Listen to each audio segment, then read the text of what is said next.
El constitucionalista Rubén Correa Freitas dijo a MBD Noticias que tanto el exintendente de Artigas, Pablo Caram, que presentó su renuncia, pero recién hoy la Junta Departamental lo aceptará, como la exdiputada Valentina Dos Santos están inhabilitados para el ejercicio de cargos públicos hasta que cumplan con la pena que les impuso la justicia. El jurista entiende que este caso está inscripto en el artículo 80 de la Constitución, que establece que la suspensión de la ciudadanía le impide asumir la función pública. Según el experto, en caso de asumir el gobierno departamental, Dos Santos incurriría en un delito de usurpación de la función pública, que sería el mismo delito por el que ya fue condenada. Además, ninguna de las resoluciones firmadas en ese cargo tendrían valor jurídico. El senador de la oposición, Mario Vergara, dijo hoy esperar que el Partido Nacional tome resoluciones al respecto que impidan que los condenados asuman funciones públicas por una razón de ética.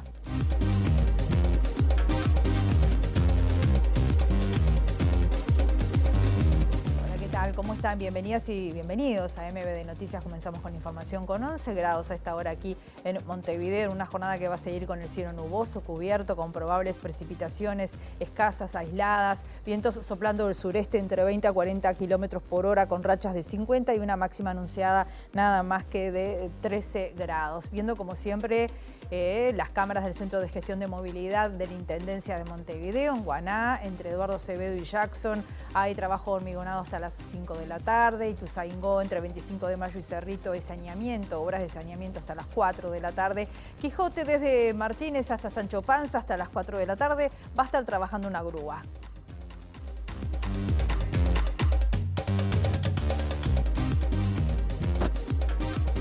Como decíamos en la portada, del constitucionalista Rubén Correa Freitas se entiende que Pablo Caram y Valentina Dos Santos están inhabilitados para el ejercicio de los derechos políticos hasta tanto no cumplan la pena que la justicia les impuso. Según el jurista, el artículo 80 de la Constitución establece claramente que la suspensión de la ciudadanía abarca la suspensión del voto, de ser electo, por tanto le impide también asumir la función pública. El experto fue enfático en señalar que Dos Santos no puede asumir la intendencia de Artigas. Consideró que tampoco puede asumir el cargo porque también tiene, en la medida en que la justicia dictó una sentencia de condena a pena de prisión por plazo de 6 meses, tampoco puede asumir el cargo de intendente durante el periodo de la suspensión. Tiene suspendida la ciudadanía. ¿En qué delitos estaría incurriendo si ella asume definitivamente como intendente? Mire, en primer lugar, todos los actos jurídicos que ella dicte, si asume, son absolutamente nulos. Ese es el primer efecto. Y el segundo es que, bueno, estaría usurpando un cargo que no le corresponde. Es decir, eso le corresponderá a la justicia penal decidir en qué figura penal qué figura penal o qué delito se le puede tipificar a quien, estando suspendida de la ciudadanía, sin embargo, asume el cargo. Pero son dos aspectos distintos. Uno es el aspecto, digamos, administrativo. Todos los actos jurídicos que ella pueda dictar, pueda firmar, por ejemplo, decretos, resoluciones, designaciones que pueda hacer, son absolutamente nulos. O sea que nadie tiene la potestad de decirle que no se puede asumir ese cargo, pero estaría pasando lo que usted me comenta. No, yo creo que la Junta Departamental está habilitada perfectamente para indicarle que no puede asumir, y eventualmente un tercio de la Junta Departamental puede promover de inmediato el juicio político ante la Cámara de Senadores, sin perjuicio de hacer la denuncia correspondiente ante la justicia penal. ¿Qué pasa luego de la condena cuando retome la ciudadanía? Una vez que retoma la ciudadanía, está habilitada para ejercer cualquier cargo. Yo no tengo ninguna duda. Y la presidenta del directorio del Partido Nacional, Macarena Rubio, valoró que este tema se vaya a abordar en la Comisión de Ética del partido, y por su parte Carlos Lafiliola dijo que esto le hace mal al partido y también a la democracia. Hay una solicitud del intendente Pablo Caram de que su situación sea analizada y evaluada por la Comisión de Ética del partido. Vamos a acceder a la misma, seguramente en el próximo directorio. Los pasos formales son, el directorio lo aprueba y pasa a la Comisión de Ética. ¿Hubo alguna comunicación con Caram por estas horas? En los días previos, sí. Después de la condena, no. No. Recibimos la nota. ¿Plazos para resolver ahí? Plazos no tiene, bueno, la Comisión de Ética tiene que fijarse ella misma el procedimiento y bueno, las declaraciones y el análisis de la situación, así que no tenemos plazo. Yo sobre ese tema quiero actuar con mucha cautela, no por rehuir la respuesta o por eludir la pregunta, sino porque creo que estamos frente a hechos que son notorios, respecto de los cuales la justicia se ha pronunciado y como decimos siempre, y es verdad, cuando la justicia habla, por supuesto todos tenemos que aceptar su fallo, pero creo que claramente con relación a esto hay todavía un procesamiento pendiente que tiene que ver con pronunciamientos partidarios de mi partido político, el Partido Nacional. Por lo tanto, yo prefiero esperar, antes de hacer consideraciones subjetivas de ningún tipo, que el partido se pronuncie. Yo cada vez que suceden cosas negativas, han habido unas cuantas en este tiempo, pero también en la historia de nuestro partido, claramente marco lo que tengo que marcar. Digo que me duelen y me avergüenzan estas cuestiones. No estoy para barrer debajo de la alfombra. Cuando suceden este tipo de cosas, le hace mal obviamente al partido, pero le hace mal a la democracia. Este no es un tema exclusivo del Partido Nacional. Esto ha pasado en todas las tiendas políticas. Gente que utiliza de mal forma los lugares públicos, esos lugares de representación pública. Y bueno, yo los condeno. Y sobre todo si son de mi partido, los condeno con más fuerza. El diputado de Cabildo Abierto, Álvaro Perrone, dijo que la oposición va a utilizar el caso Caram en la campaña, pero afirmó que son situaciones que pasan en todas las intendencias y prometió un cruce de acusaciones. Según el legislador cabildante, la solución a estos temas es la aprobación de la Ley de Regulación de Ingresos que propuso el exministro Adrián Peña y que no tuvo el apoyo de la coalición de gobierno. Nosotros con este tema estamos diciendo que hay que reflotar el proyecto que dejó Adrián Peña, que tiene que ver con los ingresos por concurso en las intendencias. Lamentamos que ese proyecto no se haya apoyado. Eso sin duda que es un freno para todo este tipo de situaciones, porque estas situaciones se dan generalmente con militantes que ingresan a las intendencias después de cada elección. No es que estos abusos de horas extras se den con funcionarios comunes o funcionarios que vienen de carrera. Entonces, bueno, el primer paso es aprobar ese proyecto, que evidentemente ya no se va a dar en esta legislatura, porque estamos a pocos meses de las elecciones, pero tiene que ser un compromiso de tratarlo futuro, porque no es solo pasa este tipo de situaciones en la Intendencia de Artigas, pasa en todas las intendencias. La creación de cargos de confianza, uno mira los balances de algunas intendencias y todas las intendencias el mayor gasto es rubro cero, que son sueldos. Entonces, bueno, hay que poner un freno a todo eso, sobre todo que se dan algunas situaciones cuando se va a la reelección. Sin duda que este episodio la oposición lo va a utilizar en esta campaña que se va a dar. El tema que si la oposición lo va a utilizar, se van a dar cruces de todos lados, porque hay de todo en todas las intendencias, como decía recién. Entonces, bueno, por ahí la discusión es buena para reflotar el proyecto, pero sin duda que es una mancha que le hace a la coalición. El senador del Frente Amplio, Mario Vergara, consideró positivo que la justicia haya actuado sin importar las investiduras en el departamento de Artigas, que en este caso fueron la cúspide del Partido Nacional en ese departamento, en hechos que Vergara calificó de corrupción. Lamentó que las intendencias muchas veces sean usadas de manera clientelista.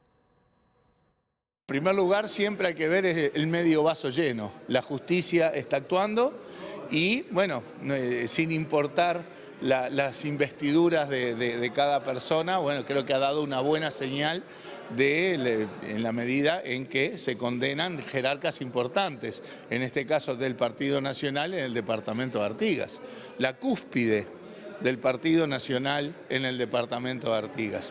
Lamentablemente las intendencias en muchos casos son utilizadas de manera totalmente clientelística, discrecional, casi como ámbitos en donde los intendentes parecen actuar con impunidad, como si fueran patrones de estancia.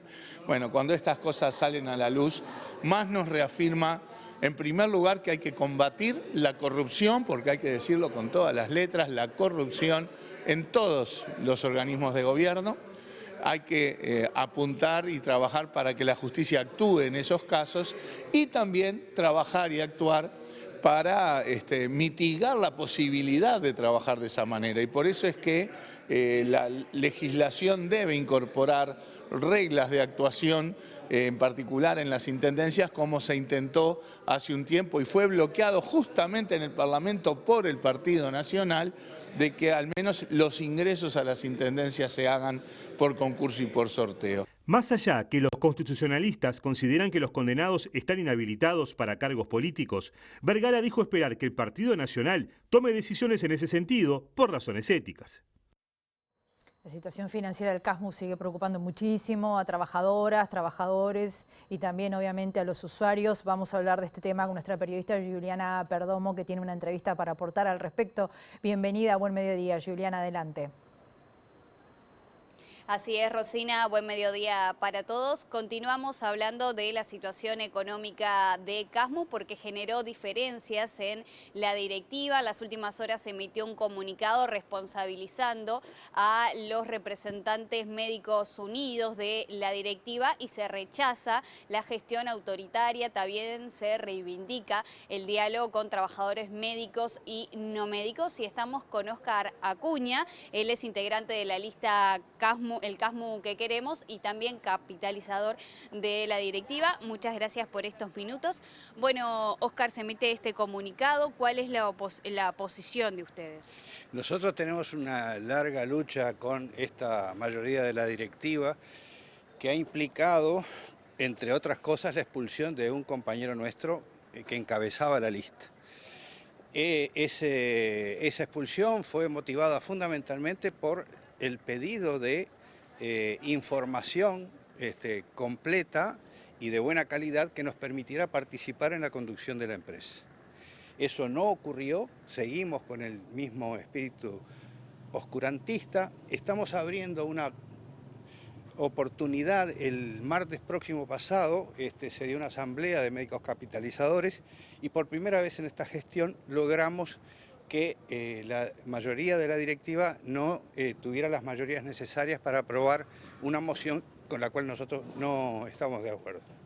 ¿Cómo están observando toda la situación que se está dando con la intervención del Ministerio de Salud Pública, este pedido de informes de rendición de cuentas? Nosotros lo que no queremos es que la conducción de esta empresa siga en las mismas condiciones. Hasta acá nos llevó la conducción de esta empresa y por lo tanto debe responsabilizarse de estos hechos actuales. No tenemos posición formada respecto al pedido de intervención. De todas maneras, pensamos que sería una cosa no deseable si las circunstancias nos pudieran permitir una corrección en la dirección actual. En definitiva, tenemos un mal real, que es la conducción actual, y tenemos una incertidumbre por parte de la intervención del Ministerio de Salud Pública. Así que entre esas dos cosas, si pudiéramos resolver las cosas dentro de casa, creo que sería mucho mejor, pero no podemos actuar e incidir sobre la decisión del Ejecutivo, ¿no? Del Poder Ejecutivo. Ustedes están apostando a mejorar el diálogo con los trabajadores y también con el movimiento de usuarios que ha denunciado que se ha venido deteriorando la calidad de atención. El deterioro de la calidad asistencial es una cosa tangible, es objetiva, no es una materia de opinión. Al contrario de lo que información que brinda la mayoría de la directiva, que dice que estamos en el mejor de los mundos. Nuestros usuarios, ustedes saben que son un porcentaje muy alto, mayores de 65 años, por lo tanto no tienen las comodidades y facilidades ni para acceder, por ejemplo, a tecnología. Tenemos un centro de respuesta en el cual tú te va pidiendo datos, si no lo entregas el dato exactamente como te lo pide, te dice que no te entendió, se cae la llamada, te pasan te va a contestar supuestamente a alguien y eso nunca pasa. Entonces eso genera realmente problemas desde el punto de vista operativo muy importantes. Muchísimas gracias. Bueno, buenos días y gracias a ustedes. Bueno, Rosina, sí pasaba la palabra de Óscar Acuña a propósito de este comunicado y su opinión acerca de lo actuado por el Ministerio de Salud Pública. Muchas gracias, Juliana. Vamos a ir a otros temas con la participación esta mañana del presidente de la República, la calle Pou y autoridades del Instituto del Niño y del Adolescente, del INAU. Quedó inaugurada esta mañana el CAIF Puntas de Manga. Está ubicado en la calle Firmamento, entre Faros y Fronteras, como decíamos, en Puntas de Manga. Va a ser gestionado por la Fundación Dianova Uruguay. Es la primera incursión en la atención a la primera infancia por parte de esta organización. 35 años de Plan CAIF. 35 años de una política de Estado. Seguramente algunas madres y padres que hoy traen a sus hijos no habían nacido cuando arrancó el CAIF. Y además, el nombre propio del CAIF es lo que hace para mí distinto, que es una integración de la infancia y la familia. Es un día importante, particularmente para los niños, para las familias, para el barrio. Esto es un esfuerzo importante que el gobierno hace, que muestra el foco y la prioridad que le asigna a la primera infancia que se caracteriza por 2 ciclos. Un primer ciclo, que son los primeros 36 meses de vida, y un segundo ciclo que va hasta los 6 años. Y por lo tanto, ambos tienen que ser vistos como una continuidad. Los primeros 36 meses de vida son la construcción de cimientos que luego definen y determinan muchas de las cosas de lo que son las etapas subsiguientes en el desarrollo. Una integrante de la Comisión de Vecinos de la zona, Analía Alfonso, hizo una petición en el marco de la inauguración del centro, donde concurren 108 niños y niñas. Quería hacer una solicitud en el nombre mío, de todos los padres, además de poder tener un CAIF hasta los 3 años, porque nos vendría bien a todos nosotros. Una, porque hay madres con hijos a cargo, la mayoría, y bueno, tienen que trabajar para mantener y sustentar a sus hijos. Bien, vamos a decir que en esta oportunidad el presidente fue consultado por los periodistas sobre el caso de la exdiputada Valentina Dos Santos y sobre Pablo Caram. Dijo que no va a hablar y que va a dejar actuar a la justicia. Nos vamos al Teatro de Verano, segunda etapa de obras. Hay recorrida allí con la prensa y está Eduardo Delgado. ¿Cómo estás, Eduardo? Bienvenido, buen mediodía. Buen mediodía, Rosina. Así es, Teatro de Verano Ramón Collazo, el mayor centro de espectáculos al aire abierto que tiene la ciudad, que está en su segunda etapa de reformas. Ya vivimos el año pasado el anterior, que tuvo, bueno, como gran punto el tema de la platea baja, los cambios allí. Y estamos con la directora de Cultura, con María Inés Ovaldía, justamente para conocer de qué va esta nueva etapa, María Inés. Hay que seguir y de la mejor manera, ampliando en cantidad y en calidad las potencialidades de este Teatro de Verano. La idea es trabajar ahora, cuando nos permite el tiempo, en la medida de lo posible, aspiramos a que la obra esté terminada para octubre y noviembre, ya con un cronograma un poquito en expectativa todavía para reabrirlo, y la posibilidad de generar más localidades, 1.200 butacas nuevas, porque habrá una platea alta y una suerte de pestaña, como le llamamos nosotros un poco en nuestra jerga, que agrandarán entonces en 1.200 localidades el Teatro de Verano. Es una buena noticia para todo el carnaval, pero no solamente para el carnaval, porque este es un espacio al que el rock lo quiere, al que los artistas internacionales también quieren participar. Prueba de ello es un documental que se está llevando a cabo y les presentaremos para fin de año, justamente para la reinauguración, donde distintos artistas dan testimonio de lo valioso, lo importante que ha sido para ellos y su carrera actuar acá. Estaría superando entonces las 5.000 butacas. Contanos si se puede saber cuándo es la inauguración y de qué forma será. Recuerdo que el año pasado fue nada menos, por ejemplo, que con el Citarrosa Sinfónico. Sí, efectivamente, nos gusta, nos parece que es pertinente que la propia Intendencia, que tiene sus elencos, haga de la inauguración una muestra del trabajo de sus trabajadores, justamente, en especial de los artistas. Todavía no lo tenemos definido cuál será el espectáculo, y tendremos un show nuestro, un show de los elencos de la Intendencia, y un artista internacional que también estará aquí protagonizando la nueva etapa. Para esa época ya van a tener una llegada diferente, porque también Espacios Públicos está rediseñando todo lo que es la playa de estacionamiento que tenemos en la actualidad, o sea que van a tener un espacio plenamente ennoblecido desde el punto de vista de sus prestaciones y también de su estética. Un tema no menor además es el tema de la accesibilidad, ¿no? Eso se mantiene, se mejora, ya se había logrado para la primera etapa, pero ahora con la segunda etapa va a quedar definitivamente instalado, para que todos y todas puedan, cualquiera sea su condición, disfrutar del espectáculo. ¿Estamos hablando de octubre? Estamos hablando de fines de octubre. fines de octubre. María Sobalía, muchas gracias por estos minutos. Gracias a ustedes, bienvenidos siempre. Queremos que sientan que cada uno de estos cambios son los cambios que valen la pena, por eso queremos dar pautas puntuales a medida que vamos avanzando.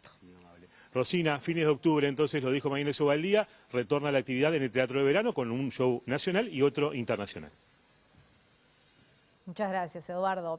Otros temas, pese a que 43 millones de personas en América Latina pasan hambre, hay un escenario más positivo en América del Sur para poder reducir esta cifra. Lo dijo el nuevo informe de la FAO que se va a presentar la semana próxima, pero hoy aquí en MBD el representante regional del organismo especializado de Naciones Unidas sobre Agricultura y Alimentación, el uruguayo Mario Lubetkin, dijo que esta situación es un escándalo, siendo el continente una región productora de alimentos que concentra el 17% del comercio mundial en este sector. El experto dijo que tiene esperanzas que el nuevo informe anual confirme la tendencia a la baja de personas que pasan hambre, que hoy se estima en 740 millones a nivel mundial. América Latina y el Caribe fue la única región, según el informe del año pasado, que redujo los números de hambre a nivel mundial. O sea, partamos de la base de 43 millones, es un escándalo, es una vergüenza para América Latina y, como tú dices, sobre todo para una región productora de alimentos. Pero el hecho de que nuestros registros marcan por primera vez un movimiento de números y hemos sacado 3 millones de personas del escenario de hambre, no es que tenemos que estar contentos, pero sí que tenemos que estar esperanzados que quizás las políticas están siendo en la dirección correcta. La próxima semana la FAO presentará el nuevo informe sobre el estado de la seguridad alimentaria y la nutrición en el mundo 2024 en el marco de la reunión del G20. Yo tengo la esperanza de que efectivamente América Latina y el Caribe siga, aunque es muy lento, siga con la señal que dio el año pasado. Si sigue la señal, entonces sí podríamos empezar a hablar que vamos hacia una tendencia de cambio de tendencia sobre esto, pero que naturalmente, si no se acelera, los problemas serán sin duda muy severos. A nivel regional aparecemos con una señal, una lucecita de esperanza. Después, cuando lo miramos subregionalmente, sin duda hay un escenario mucho más positivo en América del Sur, pero hay que estar atentos en Centroamérica y en el Caribe, y América del Sur tiene responsabilidades para con ellos, para que sigamos hablando de una sola región, América Latina y el Caribe. Hoy no se puede hablar del tema de la seguridad alimentaria sin tratar los temas productivos, los temas ambientales, los temas económicos, los temas educativos y los temas de salud. Hoy eso es seguridad alimentaria. Hacemos una pausa bien breve y volvemos enseguida.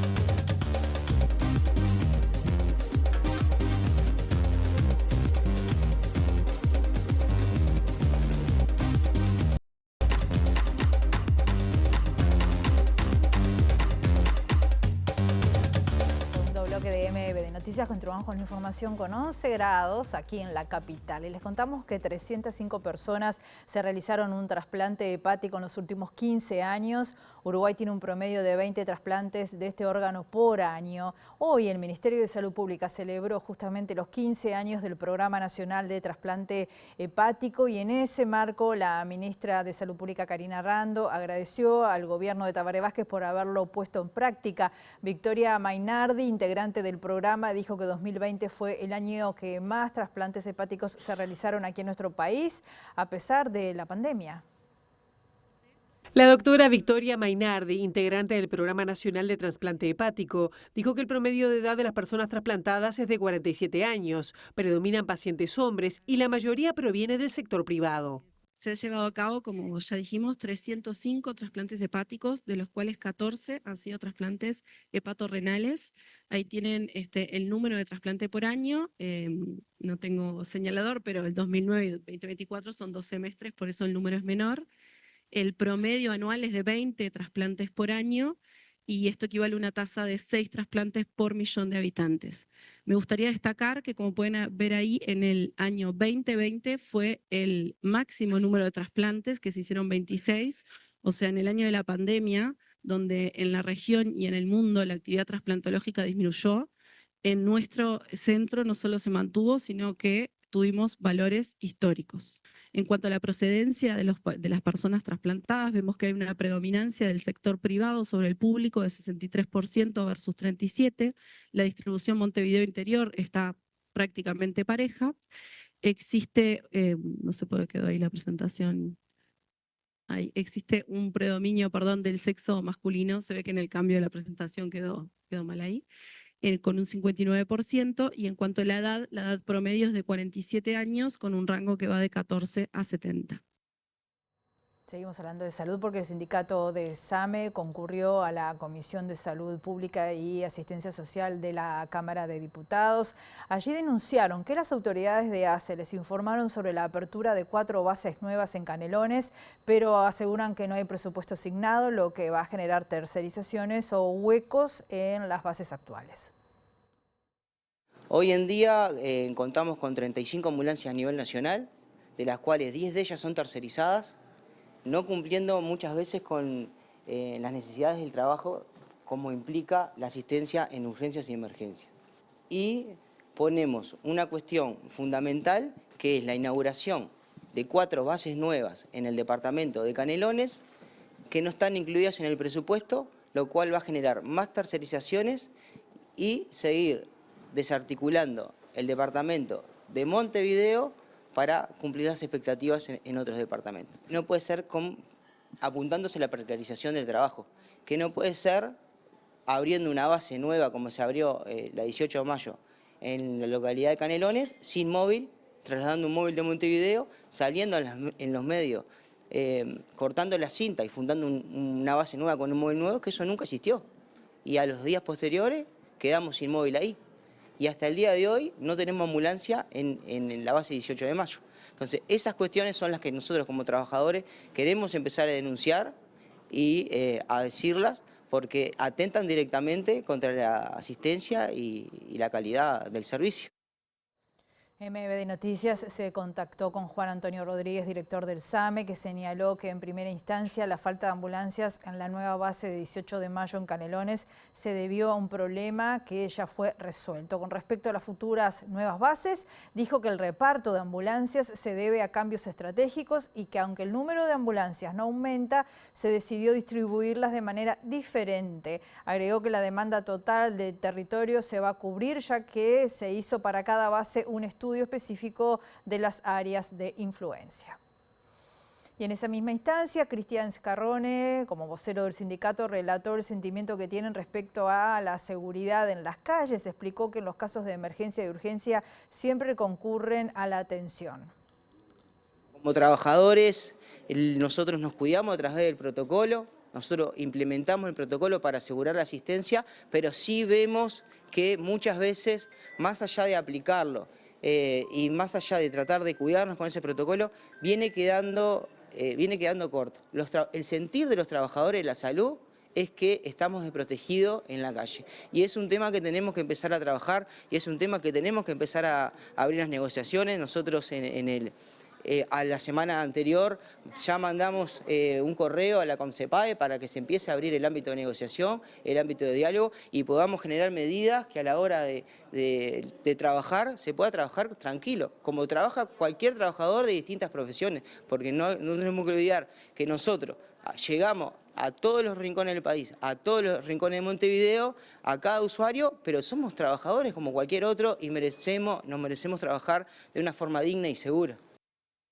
Bomberos está investigando con la Policía Científica las causas del incendio en un residencial para personas mayores que ayer provocó la muerte de un anciano de 94 años. El Ministerio emitió un comunicado en el que informa que este viernes el director departamental de salud en funciones, Horacio Viñoli, asistiría a declarar a Fiscalía. Previo a tomar contacto con el expediente, Viñoli pudo informar la situación del residencial antes del cambio de firma en febrero y habló de cómo la cartera ministerial está realizando el contralor de los establecimientos de larga estadía. Hubo un cambio de firma en febrero de este año y se constataron del residencial anterior una cantidad de irregularidades que no eran compatibles con la habilitación. Entonces el dueño actual, se le intimó a hacer todas esas observaciones, que desconozco cuáles son, pero siempre andan en el tema de edilicio, la comida, en fin. Esas son las irregularidades mayores, más frecuentes que hay. Y bueno, y a partir de eso empezó todo el trámite de habilitación, las inspecciones, con el MIDES trabajamos en conjunto para habilitarla. Y estamos a 11 días de la mayor tragedia en los residenciales en Uruguay, ¿no? Ocurrida en 33 con 10 fallecidos. ¿A nivel de los ministerios hay alguna indicación de un mayor contralor de estas instituciones? Bueno, nosotros que subimos en el 2020 y a raíz de la pandemia los residenciales empezaron a acercarse al ministerio para controlar los brotes, que le fuéramos a visitar. Cuando los íbamos a visitar veíamos que no estaban declarados, ¿no? Que no figuraban, no había ningún trámite. Bueno, ahí los intimamos a que hicieran el trámite de habilitación. A partir de eso, bueno, la lista que teníamos preliminar empezó a crecer, porque claro, eran totalmente ilegales. Y ahí de eso se hizo todo un relevamiento sociosanitario con los prestadores, se hizo un convenio, entonces iba un médico, una licenciada a inspeccionar los residenciales, ¿no? Una cosa grande, somera, pero bueno, si había calefacción, si comían, si tenían la medicación, si tenían la historia clínica, cómo estaba el edificio, los baños. Y ahora eso es una base de datos enorme que tiene el Ministerio y a partir de eso se detectaron los críticos. Y sobre este tema, el ministro de Desarrollo Social, Alejandro Sciarra, dijo que el MIDES no cuenta con técnicos expertos para identificar posibles accidentes ni posibles incendios. Esto es competencia de bomberos y del Ministerio del Interior, dijo. Una situación lamentable, contextualizar, esto sí forma parte del sistema de amparo estatal, en ese caso los residenciales son privados, en ambos casos. El Ministerio acompaña en cuanto a la regulación, en cuanto a la fiscalización social. Nuestros técnicos no tienen la experticia para identificar posibles accidentes en lo que tiene que ver con incendios, eso es una prerrogativa de bomberos, del Ministerio del Interior. El 22 de mayo, el MIDES realizó una fiscalización al residencial que había iniciado el proceso de habilitación. Contaba con un certificado del Ministerio de Salud Pública que también lo había fiscalizado. De los informes no se desprenden, incluso esa es la conclusión que hacen nuestros técnicos, riesgos para los residentes. Por ende, se estaba haciendo seguimiento, pero no constatamos irregularidades que impliquen un riesgo para la integridad física de los residentes en ningún caso. Vamos a otros temas también preocupantes. El presidente del INAU dijo que se está investigando si se aplicaron protocolos. Esto es en el caso de la adolescente que falleció en el departamento de Rivera tras tener familia. Antes de tomar alguna resolución hacia las autoridades locales, dijo el titular del organismo, Guillermo Fossati, fue consultado por las críticas de la directora en representación de la oposición, Natalia Argencio, y dijo que es corresponsable de las decisiones del directorio. La directora Argencio lo primero que debería considerar es que ella está en esta gestión desde el año 2020. Es tomadora de decisión, tiene voto, el directorio, las decisiones se toman por votación, es copartícipe, es corresponsable, por lo tanto de aquellas cosas que hoy presenta de manera extraordinaria y las coloca en el marco de una responsabilidad del oficialismo, en el marco de esta gestión, se está olvidando de toda la historia hacia atrás. Eso por un lado, pero aparte se está olvidando de su propia historia. Y lo está diciendo una persona que lleva pocos meses en la gestión. Por lo tanto, este tema lo que merece es la gran altura de tratarlo con honestidad intelectual y de forma tal de abordarlo en su real dimensión, sin negar aquellas asignaturas pendientes y las cosas que deben solucionarse para efectivamente encontrar caminos de mejora en el sistema de atención de 24 horas. Fossati dijo que tomó conocimiento del caso junto con toda la población. Lo personal lo conocí junto con el resto de la población. Se puede haber dado cierta información eventualmente en algún momento de carácter parcial, pero tengamos muy presente este tema, ¿no? Todo el desarrollo es un desarrollo de 2023. La situación del embarazo del adolescente ya avanzado se detectó en noviembre del 2023. Por lo tanto, pensemos concretamente todo el proceso de gestión, concretamente cómo se puede. Que ella lo planteaba, en este trágico hecho de su fallecimiento, lo planteaba concretamente y lo ubicaba en una relación con el novio, ¿no? Es decir, de hecho, el novio está haciendo acciones concretas para la procura de la beba, ¿no? El actual subsecretario del Interior y expresidente del INAU, Pablo Abdala, respondió a los cuestionamientos sobre el sistema de protección del INAU luego de la muerte de esta adolescente institucionalizada. Dijo que solo se recuerda la explotación sexual de menores cuando pasa una tragedia y que todos tenemos una dosis de responsabilidad. Contrariamente a lo que se viene sosteniendo, en estos años ha habido un fortalecimiento del sistema de protección del INAU. Se ha invertido más, se han ampliado cupos, se han abierto nuevos hogares, se ha fortalecido el sistema de acogimiento familiar. El INAU ha tenido durante todos estos años un gran avance, ha tenido más presupuesto, un incremento de un 16% en términos reales en el año 2020, a lo que hay que agregar los 50 millones de dólares para los 3 años de inversión en primera infancia, 22, 23 y 24. De manera que en ese sentido yo lo que advierto es que hay más eficiencia y más eficacia, lo cual no quiere decir que con relación a la vulneración o a la protección de niñas, niños y adolescentes no puedan llegar a acontecer como de hecho acontecen circunstancias que mucho nos preocupan. Ahora, el tema de la explotación sexual no es un tema que lo vengamos a descubrir ahora a raíz de esta tragedia que ocurrió en Rivera. Todos los años el CONAPES nos está informando de cientos de casos. A mí lo que me preocupa, y lo decía cuando era presidente del INAU, es que a veces de estos temas de la vulneración y de la explotación de las adolescentes y de los niños y de los menores de edad, nos acordamos cuando pasa una tragedia. Y está bien que cuando pasa una tragedia se deslinden responsabilidades y se actúe, pero creo que tenemos que asumir un compromiso como sociedad, y esto va más allá del propio INAU, de que con relación a eso, a nuestras infancias se las vulnera y por lo tanto la sociedad está interpelada y todos tenemos una dosis de responsabilidad social importante. La Confederación de Sindicatos Industriales está denunciando atropello por parte del gobierno al establecer cambios en el ajuste salarial correspondiente a julio. Piden a las patronales que reflexionen ante la propuesta ministerial y que dicen que no descartan tomar medidas de lucha. Nunca se hizo, no estamos de acuerdo para nada. Nuestros asesores jurídicos nos indican que esto es ilegal, no deberían hacerlo, pero también, además de donde hay firmado convenio colectivo, también en la votación nos quieren cambiar la regla de juego. Realmente nos llama la atención, porque además te digo una cifra. En la pandemia perdimos los trabajadores alrededor de un salario y medio. Por ejemplo, una persona que ganaba 40.000 pesos perdió alrededor de 50, 55.000 pesos en esos 3 años. Y casualidad que en esta panacea de un año que donde ese trabajador con 40.000 pesos se lleva de más 9.000 pesos, nos están llamando para poder corregir.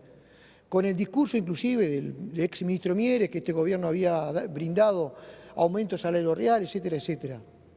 Quiéranos 9.000 pesos, no hay problema, pero devuélvanos los 50 que se llevaron a la clase trabajadora en la pandemia. Realmente esto para nosotros es un atropello y esperamos que el Poder Ejecutivo reconsidere esto y dé marcha atrás. ¿Se va a apostar al diálogo antes de tomar medidas? Sí, ya se apostó al diálogo porque inclusive hubo una reunión del tripartito superior después de que se citó al grupo madre, o sea, la carreta delante de los bueyes, pero ahí no se pudo avanzar a nada. Hacemos una pausa y volvemos enseguida.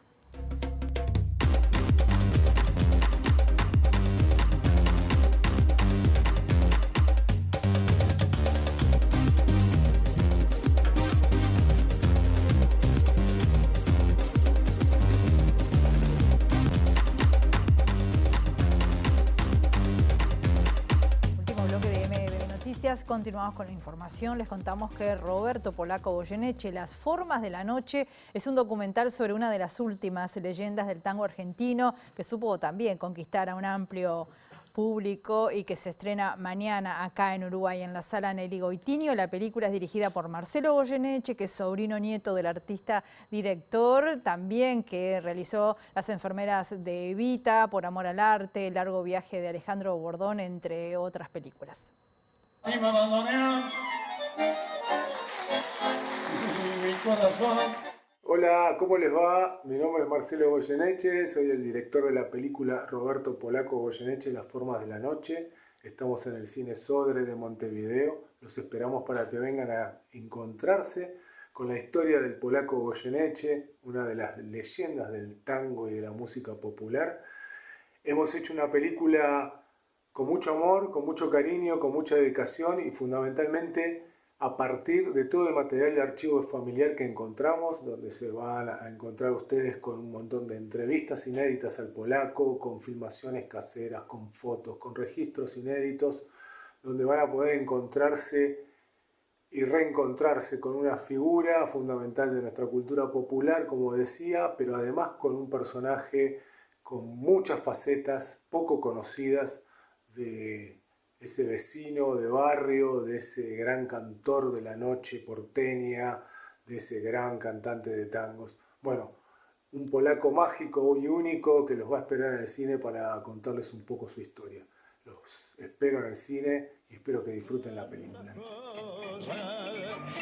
De aquellos tiempos pasados, siente la vida desconocido, el sol cansado corazón.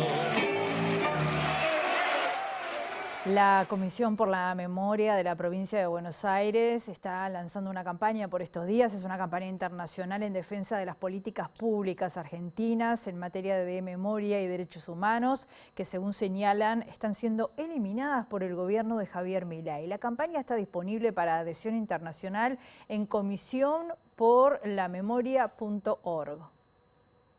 La ley de bases del presidente argentino Javier Milei habilita al Poder Ejecutivo a eliminar y modificar organismos nacionales sin pasar por el Parlamento. Entre esos organismos, lo primero que anunciaron, el 28 salió la ley, el 29 el boletín oficial anunció que se iba a eliminar porque consideraban superfluos los gastos en materia de políticas de memoria, verdad y justicia.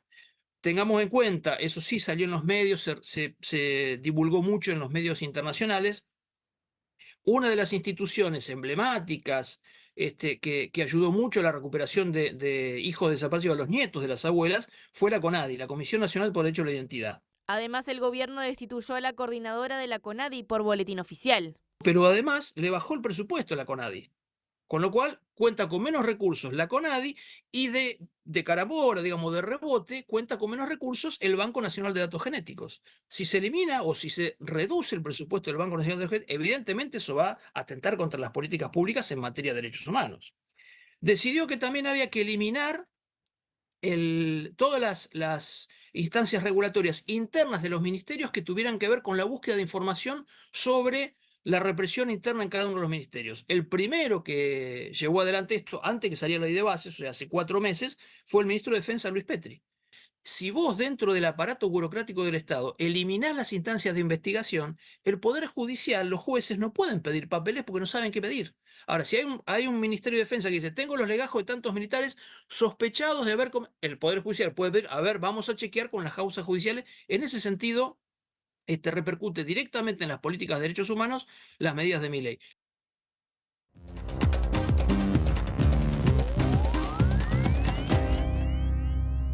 Como todos los viernes recibimos con muchísimo gusto a nuestro periodista especializado en temas internacionales, Alejandro Gabar. ¿Cómo estás, Ale? Bienvenido. ¿Qué tal, Rosina? Buen mediodía. Aquí estamos con muchísima información y traíamos cosas y de hecho las vamos a dar preparadas, pero bueno, el apagón que se ha dado, por llamarlo de alguna manera, en las últimas horas a nivel informático, que ha generado un verdadero caos a nivel internacional, tanto en los vuelos internacionales, en los aeropuertos, donde ha repercutido fundamentalmente. Hay 24.000 retrasos, casi 4.000 vuelos suspendidos en todo el mundo, pero también transacciones bancarias, transacciones que tienen que ver de otra índole a partir del uso de la tecnología. Algunos dicen, especialistas, que este es el peor caso que se ha dado en cuanto a la información a través de la tecnología en mucho tiempo. Está vinculado a la empresa Microsoft, particularmente a una empresa que le brinda servicios de ciberseguridad llamada CrowdStrike, que en una actualización de un sistema provocó este fallo y este problema que pone de manifiesto una vez más la gran dependencia global que existe a nivel de la humanidad hoy con respecto a la tecnología y al alcance. Era obvio que cuando ocurriera un episodio de estos iba a tener un impacto en todo el mundo. Hay miles de personas varadas en los aeropuertos, hay miles de personas queriendo llevar a cabo transacciones que todavía no se han podido llevar y bueno, todo eso está siendo parte de un trabajo de solucionar este tema lo más rápido posible, pero que seguramente va a dejar un antecedente para futuras situaciones similares que provoquen este tipo de caos a nivel internacional que en el mundo en el que vivimos nos pone de manifiesto la dependencia que tenemos absoluta de la tecnología para funcionar.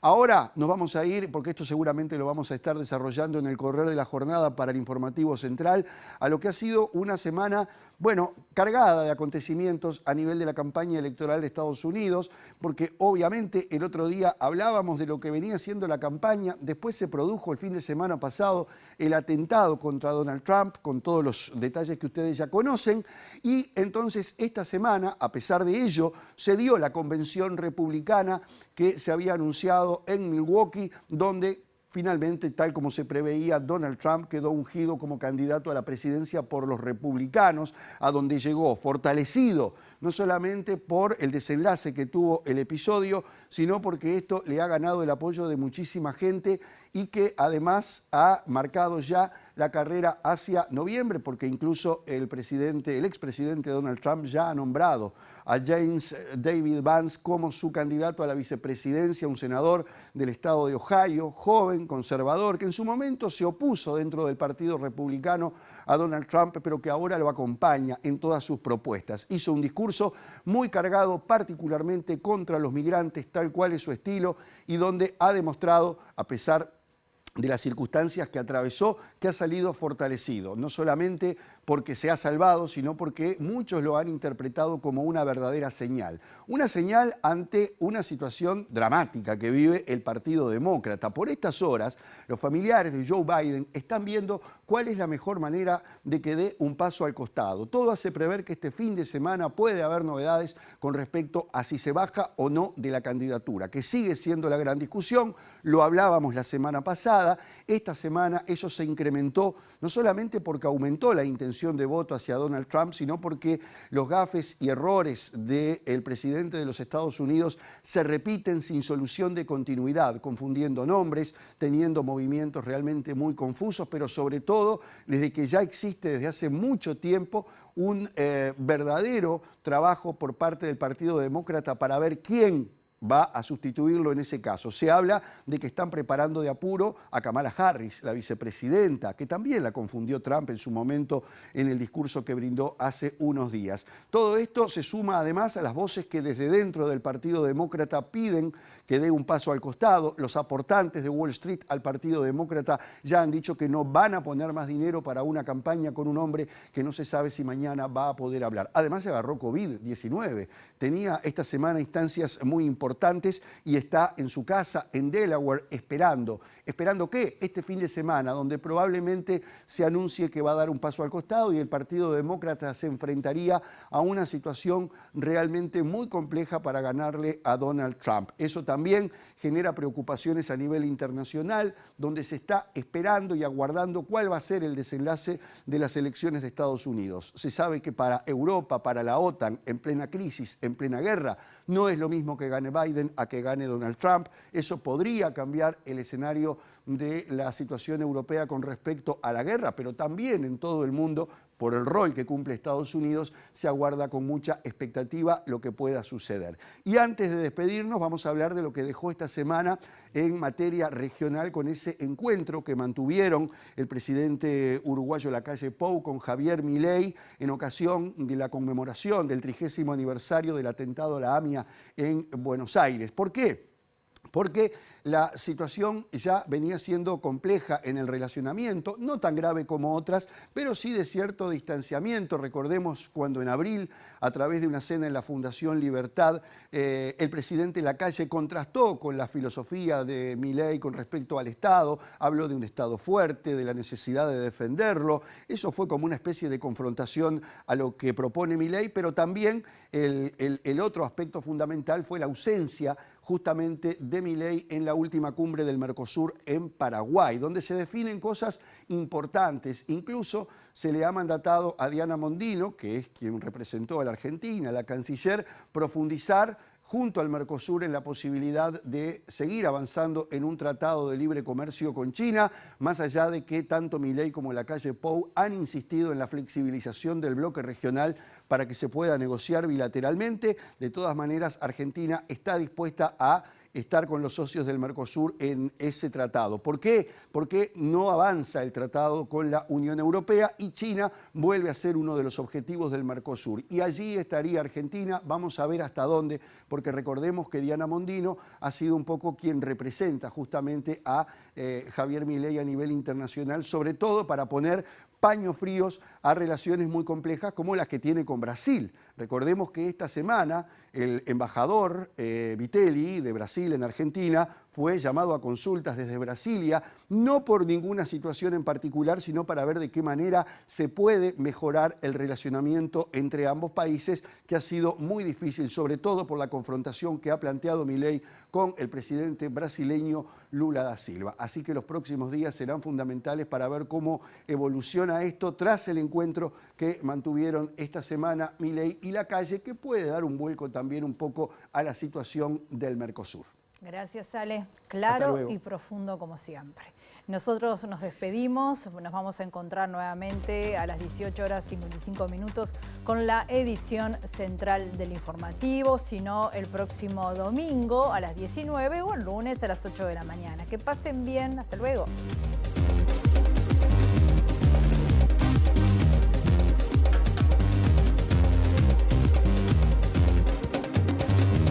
Fiscalía investiga la muerte de un adulto mayor en un incendio en un residencial de Salinas que estaba en proceso de habilitación ante el Ministerio de Salud Pública iniciado en febrero y había sido fiscalizado por ambas instituciones. Director del Ministerio de Salud Pública declara hoy ante la justicia. El ministro de Desarrollo Social, Alejandro Sciarra, declaró que su cartera no tiene responsabilidad porque los residenciales son privados y los técnicos del ministerio no tienen experiencia en la detección de riesgos de incendio. Según dijo, la fiscalización no detectó riesgos para los residentes. La Confederación de Sindicatos Industriales denuncia atropello por parte del Poder Ejecutivo al establecer cambios en el ajuste salarial correspondiente a julio. Reclaman que las patronales reflexionen ante la propuesta ministerial y no descartan tomar medidas de lucha. Pese a que 43 millones de personas en América Latina pasan hambre, hay un escenario más positivo en América del Sur para reducir esa cifra, según el nuevo informe de la FAO que se presentará la semana próxima. El constitucionalista Rubén Correa Freitas dijo a MBD Noticias que tanto el exintendente de Artigas, Pablo Caram, que presentó su renuncia pero recién hoy la Junta Departamental la aceptará, como la exdiputada Valentina Dos Santos, están inhabilitados para el ejercicio de cargos públicos hasta que cumplan con la pena que les impuso la justicia.